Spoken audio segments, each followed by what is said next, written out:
저는 지난주에 팔이 많이 아팠습니다. 전에도 간혹 그런 적이 있었는데 지난주는 유독 견딜 수 없이 좀 고통스러웠습니다. 얼마나 아픈지 팔이 없으면 좋겠다라고 하는 생각까지 들 정도였죠. 누워서 이를 악물고 참다가 더 이상 참을 수가 없어서 벌떡 일어났습니다. 일어나 보니까 꿈이었습니다. 밤새 꿈꾸면서 아팠던 것이죠. 물론 깨고 나니까 하나도 아프지 않았습니다. 밤새 아파서 고생했는데 사실은 아무렇지도 않았던 겁니다. 그렇다면 저는 지난밤에 아팠던 것입니까? 아프지 않았던 것입니까? 꿈에서 아픈 것은 아픈 것인가? 아니면 안 아픈 것인가? 지각한다라고 할 때, 지각이라고 하는 말은 인간과 동물과 같은 유기체가 감각기관을 통해서 외부 사물이나 자극을 의식하는 과정이라고 하죠. 그것은 인간이 현실이라고 하는 것을 인식하게 만드는 척도입니다. 오감을 통해서 만져지고 보여지고 또 들려지고 맛보아지는 것들로 지각한다. 지각이 이루어지게 되는 것이죠. 그 지각에 의해 감지되는 것을 현실로 사람들은 인식하는 겁니다. 그런데 지각하는 현실이 누구에게나 다 동일하지는 않습니다. 같은 상황이라도 지각되는 현실이 다르게 인식될 수 있다고 하는 것, 그러니까 지각이 객관적인 것이 아니다라고 하는 뜻입니다. 지금 똑같은 이런 코로나라고 하는 상황 가운데 우리가 이렇게 지내고 있지만은 사람마다 그것을 지각하며 그걸 지각하는 것이 다르기 때문에 느껴지는 현실도 다르다라고 하는 겁니다. 살만한 사람이 있고 정말 못 살겠다는 사람도 있고 견딜 수 있는 사람이 있고 또 몹시 힘들어하는 분들도 있는 것 말입니다. 지각하는 것의 차이라. 그러면 우리의 지각을 무엇이 지배하고 있는가라고 하는 것이 그 어떤 것보다도 아마 우리 삶에 중요할 겁니다. 나아가 꿈이라고 하는 것도 꿈꾸는 과정에 슬픔이나 기쁨이나 아픔 등을 지각으로 감지하고 있다면 그것도 나름대로 현실입니다. 그렇다면 꿈에서 아픈 것도 아픈 것이 맞습니다.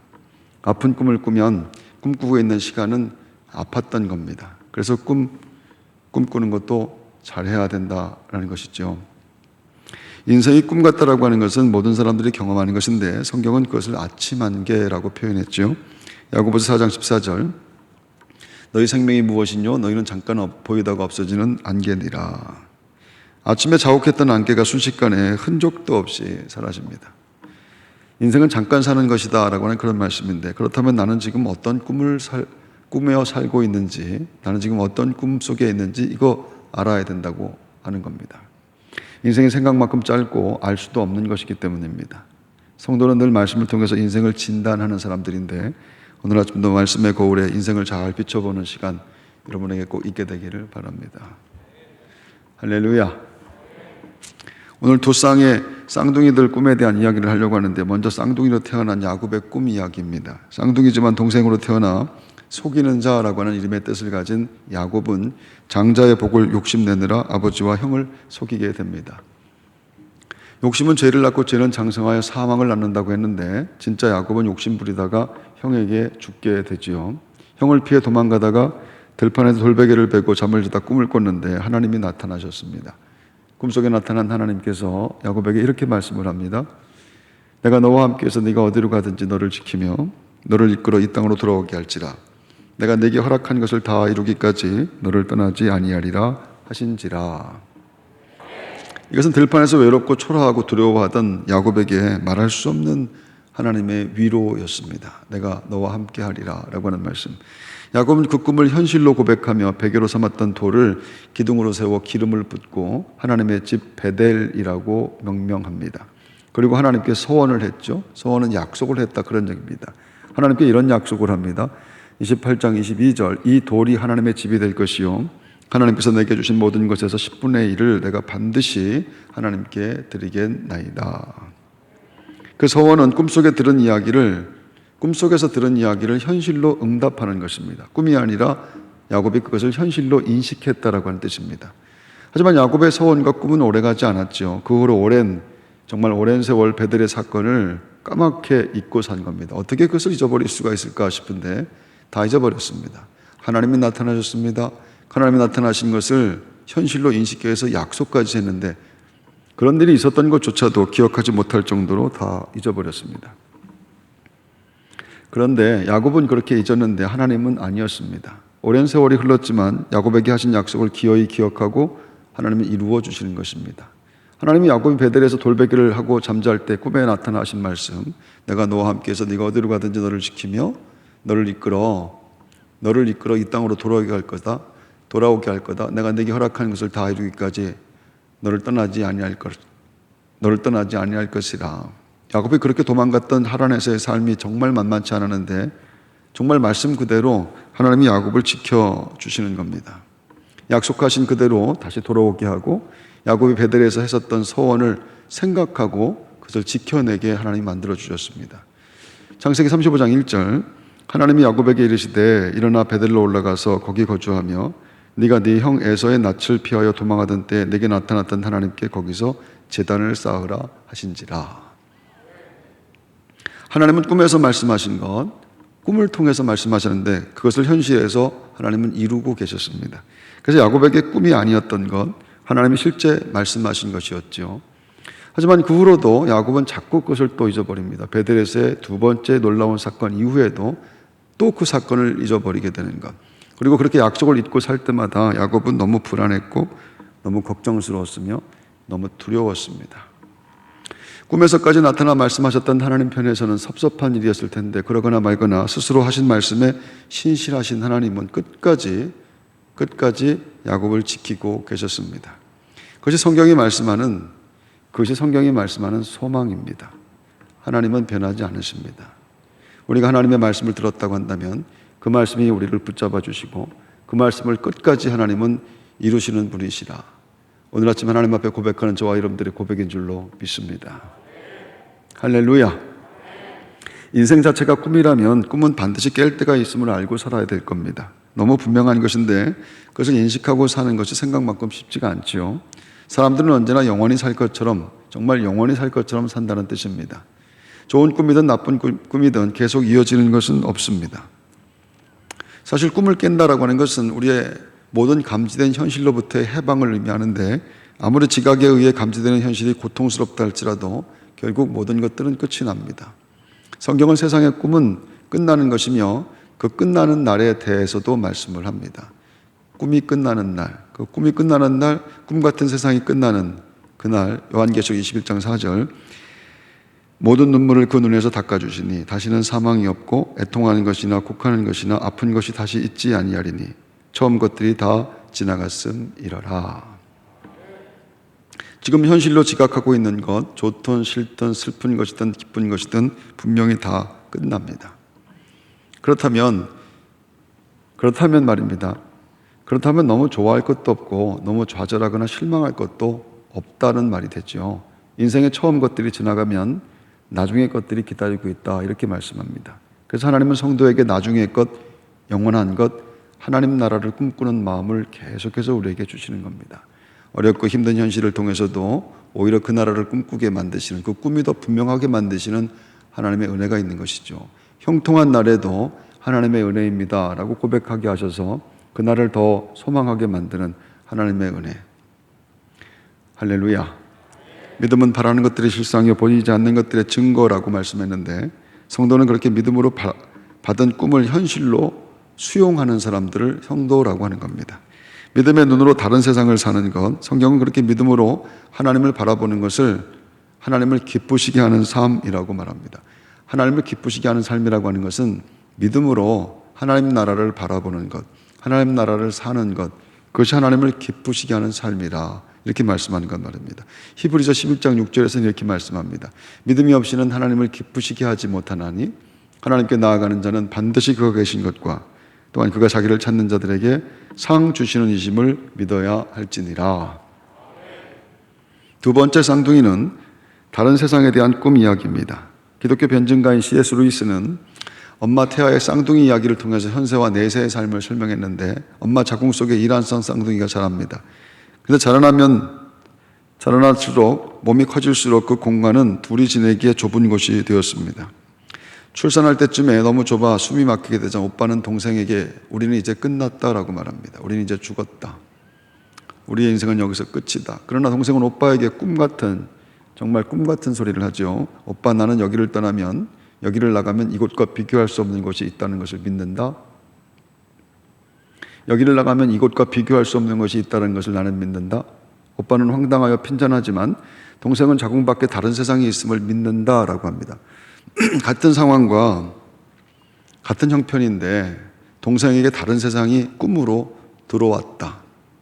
같은 상황과 같은 형편인데 그런데 동생에게는 오빠와 달리 다른 세상이 꿈으로 들어왔다. 그것이 그리스도인들에게 주어진 하나님 나라의 소망이라는 것입니다. 구원받은 사람은 다른 세상을 소망합니다. 하나님은 세상에 사는 동안 성도들에게 그 나라에 대한 꿈을 심어주시고 그 나라를 위해 살도록 도와주신다는 것이죠.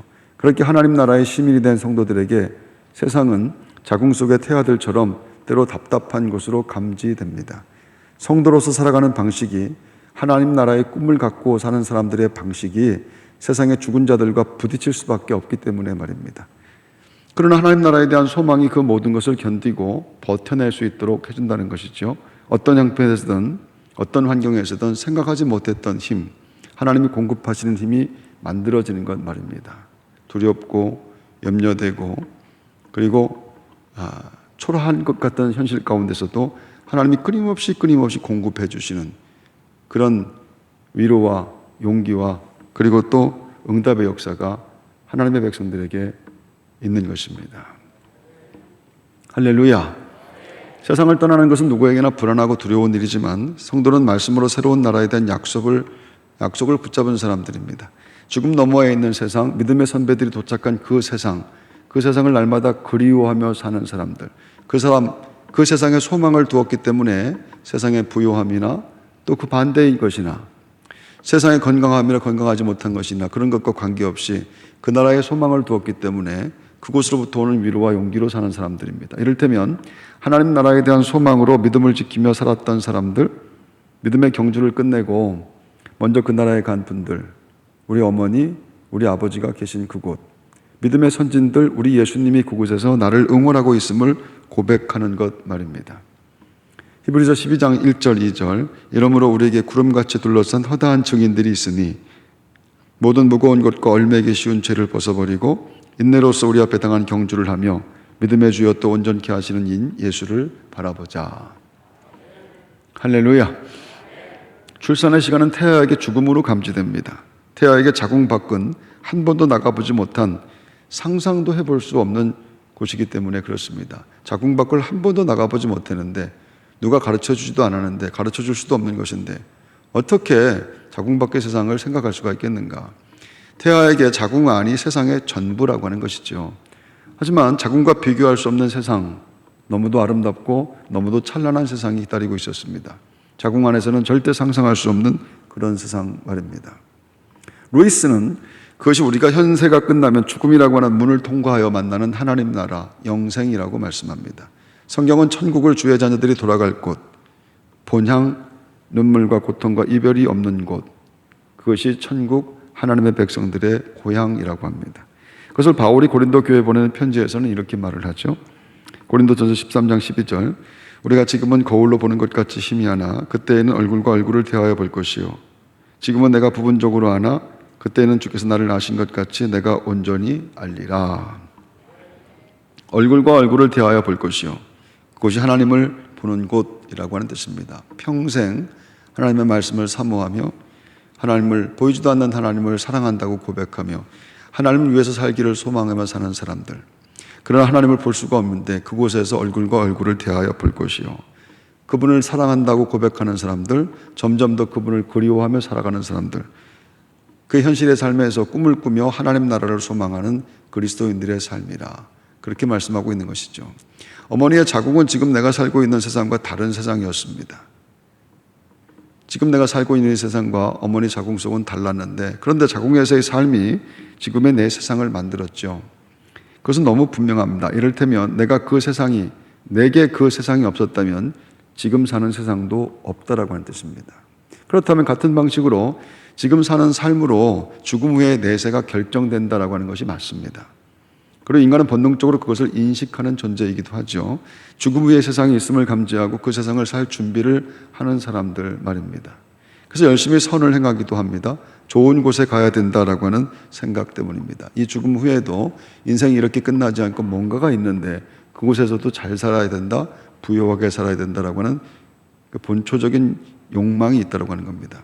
죽은 사람을 향해서 좋은 곳에 가십시오. 좋은 곳에 가십시오. 이렇게 말하는 거예요. 좋은 곳이 어딘지는 모르겠는데 좋은 곳에 가십시오. 분명히 있는 그곳인데 좋은 곳에 가십시오.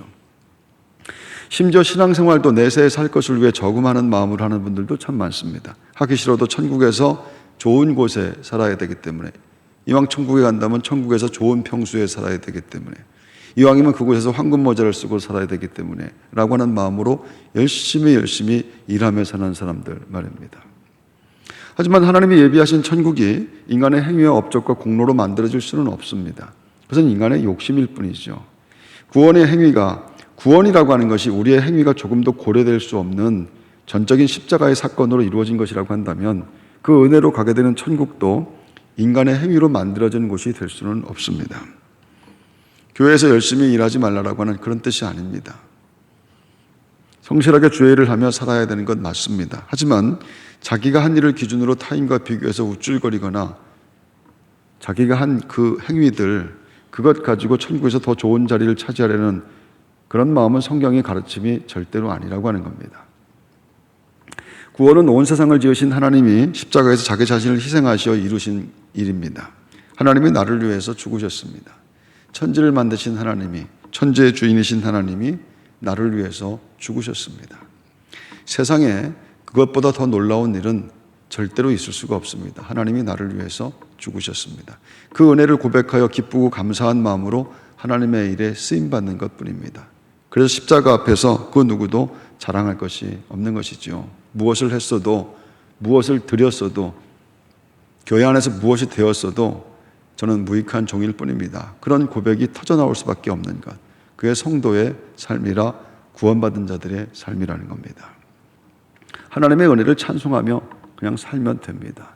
뭘 그렇게 자꾸 하려고 하고, 뭘 자꾸 이렇게 이루어내려고 하고, 뭘 공로를 자꾸 이렇게 쌓으려고 하고 그러지 않아도 됩니다. 그냥 하나님의 은혜를 찬송하며 살면 됩니다. 그럼 우리를 통해서 하나님은 하나님의 일을 행하시는 줄로 믿습니다. 뭘 자꾸 해서 자기 자랑을 삼으려고 하는 것, 그것에서부터 죄가 시작된다고 하는 것을 깨달아서 하나님이 나를 위해서 죽으셨습니다. 그것을 생각할 때마다 기쁘고 감사한 사람들, 그것 때문에 저절로 찬송이 나오는 사람들, 그게 믿음의 사람인 것, 예수를 믿는 하나님의 사람인 것을 저와 여러분들은 꼭 깨달아야 될 줄로 믿습니다. 오체투지라는 불교의 큰절 예법인데, 무릎을 꿇고 두 팔꿈치를 땅에 댄 다음 머리가 땅에 닿도록 절하는 그런 것으로 투지례라고도 하죠. 오체는 인체의 5부분을 말로 뜻하는 말로 절할 때 땅에 닿는 머리, 두 팔, 두 다리를 지칭합니다. 투지의 투는 던질 투, 뛰어든다라고 하는 뜻인데, 즉 오체투지는 부처에게 온몸을 던져 절한다라고 하는 그런 의미이죠. 그것은 모든 종교의 사실은 상징적 의미입니다. 불교뿐만 아니라 모든 종교, 행위를 통해 갈 수 있는 극락, 행위를 통해서 행위를 가지고 가야 되는, 만들어야 되는 극락, 그것을 전제로 합니다. 모든 종교가 다 마찬가지입니다. 모든 종교가 무엇인가를 행해서 갈 수 있는 곳, 그래서 열심히 참선하고 열심히 묵상하고 열심히 연구하고 공부하고 그렇게 해서 가야 되는 곳, 그걸 종교라고 말하는데, 그런데 기독교는 아닙니다. 뭘 해서 구원받지 않습니다. 하나님이 주시는 은총으로 구원받습니다. 그리고 구원받은 성도들이 십자가의 희생을 통해서 나를 구원하신 하나님의 사랑을 깨닫고 그 은혜를 고백하며 사는 것뿐입니다. 하나님 감사합니다. 제가 하나님 앞에 드릴 말씀이 없습니다. 하나님 그저 감사할 뿐입니다. 설교자는 그 말씀만 전하면 되는 겁니다. 목사는요, 그 얘기만 하면 되는 겁니다. 자기 마음대로 해석하고 적용시켜서 함부로 가르치려고 하면 안 됩니다. 말씀을 바로 전하기만 하면 깨닫고 감사하며 저절로 순종의 삶이 나오는데, 그것이 말씀으로 사는 것, 그것을 말씀에 이끌려 산다, 이렇게 말하는 겁니다. 그렇게 말씀을 듣고 순종하며 살 수 있을 때 우리의 삶의 자리에 천국이 감지되게 됩니다. 어렴풋이 천국이 보여지는 것, 눈에 보이거나 또 귀에 들리지 않지만 분명하게 감지되는 다른 세상, 그 다른 세상이 있다라고 하는 것이죠. 세상에서는 절대 볼 수 없는 다른 세상 말입니다. 그래서 하나님의 말씀을 듣고 말씀으로 사라지는 것보다 더 좋은 것은 없는 겁니다. 그것이 세상에 없는 천국의 맛인데, 여러분 예배할 때마다, 말씀을 들을 때마다 그 천국의 맛이 느껴지게 되는 그런 믿음이 꼭 되기를 바랍니다. 성전에 올 때마다 또 성전을 그리워하며 예배하는 지금도 말씀이 들리는 기쁨, 또 말씀을 기다리며 사모하는 그런 기대함, 말씀이 사라지는 기쁨, 그것을 마음에 천국이 이루어지는 그 은혜, 여러분들에게 꼭 있게 되기를 바랍니다. 호랑이는 가죽을 남기고 인간은 이름을 남긴다라고 하는 속담처럼 이름 남기려는 것은 인간의 본능과도 같죠. 그래서 모든 인간은 업적과 공로를 쌓고 인정을 받으려고 하는 것, 자기 존재성의 발현을 목적으로 삼아 열심히 달려가는 겁니다. 그것 때문에 차별과 차등과 우월함과 교만과 열등감이 생산되고 그것으로 인한 갈등과 전쟁이 모든 인류의, 모든 인간의 역사입니다. 근데 구원받은 사람은 이름 남긴 것을 목적으로 살지 않습니다. 성도는 구원받은 것을 확신할 때부터 내가 구원받았다라고 하는 것이 분명히 확신된다고 한다면 그때부터 하나님의 일을 하는 사람들로 구별됩니다. 그때부터 내가 구원받은 것이 분명하다고 한다면 그때부터 하나님의 영광이 내 삶의 목적이며 내가 창조된 목적이 하나님을 찬송하는 것이며 하나님 앞에 붙들려 살아가게 되는 것, 말씀으로 사는 것이 인생의 목적이 되는 것, 그게 구원받은 것을 확신하는 사람들의 고백인 것이죠. 하나님의 일을 하는 사람들로 구별됐다고 하는 것. 그런데 성경은 그 하나님의 일이 예수 믿는 것이라고 말합니다. 하나님의 일은 다른 것이 아니라 예수 믿는 겁니다. 요한복음 6장 29절, 예수께서 대답하여 이르시되 하나님께서 보내신 이를 믿는 것이 하나님의 일이니라 하시니. 구원받은 성도의 삶의 목적은 하나님의 일을 하는 것, 그 하나님의 일, 그것이 예수 믿는 것, 이렇게 말하는 겁니다. 성경이 예수 믿으라고 말하는 거예요. 우리가 다 예수 믿는 사람들인데 말입니다. 우리가 다 예수 믿는 사람으로 말씀을 듣고 있는데 성경이 계속 예수 믿으라고 합니다. 그렇다면 우리의 삶에 예수를 잘못 믿고 있는 것들이 분명히 있다라고 하는 것이죠. 하나님의 일을 한다고 생각하는데 하나님의 일이 아닌 것들이 우리 삶에 얼마든지 있을 수 있다. 성경은요, 예수 믿으라고 합니다. 예수 믿는 것이 하나님의 일이라. 예수께서 이르시되 내가 곧 길이요 진리요 생명이니 나로 말미암지 않고는 아버지께로 올 자가 없느니라. 천국은 예수 믿는 것으로만 갑니다. 다른 어떤 것으로도 안 됩니다. 우리는 감염병으로 온 세상에 혼란한 시대를 살고 있는데 한 번도 경험해보지 못한 일이 오랫동안 지속되고 있습니다. 불강력적인 상황에 사람들은 불안하고 그리고 또 두렵습니다. 예수 잘 믿어야 됩니다. 예수 잘 믿어 사람들에게 소망이 되어야 됩니다. 하나님의 성도를 통해 치유 회복을 만드시고 그들을 통해 죄인들을 구원해 내십니다. 그래서 예수 믿는 사람이 소망인 것이죠. 우리는 너무 오래 악몽을 꾸는 것 같은 그런 현실을 삽니다. 어쩌다 세상의 소망인 교회가 혐오시설로 취급되고 교회를 갈 수도 없게 되어버렸습니다. 예수 믿는 것이 만만치 않은 그런 시대입니다. 그래서 진짜 믿음과 가짜 믿음은 분명히 나누어지게 될 겁니다. 예수 잘 믿어야 됩니다. 아멘 하십시오, 여러분. 하나님은 우리에게 예수 잘 믿으라고 오늘 말씀합니다. 하나님이 불안한 야곱의 꿈에 나타나 말씀하신 것 기억합니다. 내가 너와 함께해서 네가 어디로 가든지 너를 지키며 너를 이끌어 이 땅으로 돌아오게 할지라. 내가 네게 허락한 것을 다 이루기까지 너를 떠나지 아니하리라 하신지라. 그리고 하나님이 야곱의 인생에 기어이 그 말씀을 이루어 주셨습니다. 성도는 구원받아서 하나님의 일을 하는 사람들입니다. 예수 잘 믿으면 세상이 회복됩니다. 예수 믿는 사람들이 진짜 예수를 잘 믿으면, 예수를 바로 믿는 것으로 변화되게 되면 그러면 세상이 회복됩니다. 저는 믿는데 여러분도 꼭 믿으시기를 바랍니다. 예수 그리스도로 완성된 십자가의 구원을 고백하며 바르고 분명한 믿음으로 살 것을 결심할 때 그때 하나님의 세상을 다시 살려내시기 때문입니다. 하나님 나라를 꿈꾸는 사람들, 그리고 치유와 회복을 꿈꾸는 성도들의 기도를 우리 하나님께서 들으실 줄로 믿습니다.